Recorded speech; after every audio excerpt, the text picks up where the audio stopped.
How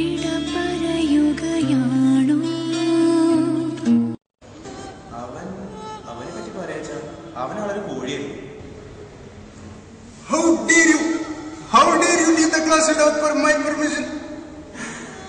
Jay Kumar, he was one of my best friends, close to heart, innocent guy. Well, the first days when I saw him, he was a bit quiet. I didn't know his character, but by the time when I met him, he was a really funny guy. Really miss him. We enjoyed being with him, and definitely I will miss him.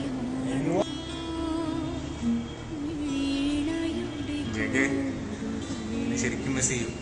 നീ ഹോസ്റ്റലിലെത്ത കാരണം സത്യം പറഞ്ഞാൽ ഒരു ഒച്ചിനകത്തൊക്കെ പോലെ നീ പോയി കഴിഞ്ഞാൽ ഒരു ഉറങ്ങിയ ഹോസ്റ്റലിലേക്കാണ് നീ ഇപ്പോൾ ഞങ്ങൾ പോകുന്നത്. അതുകൊണ്ട് നിന്നെ ശരിക്കും മിസ് ചെയ്യും. Will miss you. അതിൽ കൂടുതൽ ഒന്നും പറയാനില്ല. വിൽ മിസ് യു അല്ലോ.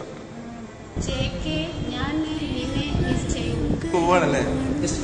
നീ പോയ ശരിക്കും ക്ലാസ് ഒപ്പില്ലാത്ത കണ്ടി പോലെയോ. നിന്റെ തമാശക്ക് ഞങ്ങൾ നന്നായിട്ട് എൻജോയ് ചെയ്തിരുന്നു. ഹോസ്റ്റലിലാണെങ്കിലും കോളേജിലാണെങ്കിലും എല്ലാം. എങ്ങനെയായാലും ജോലി കിട്ടി നീ പോകുന്നുണ്ട്, ഞങ്ങൾക്ക് തടയാനും പറ്റില്ല. All the best. നന്നാവട്ടെ, നല്ല ഒരു ഫ്യൂച്ചർ ഉണ്ടാവട്ടെ, നല്ല നല്ല കമ്പനികളിൽ ജോലി കിട്ടട്ടെ. നീ എന്നും ഞങ്ങളെയൊക്കെ ഓർക്കുന്നു വിചാരിക്കുന്നു. ഓക്കെ ഡാ, by. My name is Binish, not Binish. JK, I miss you, love.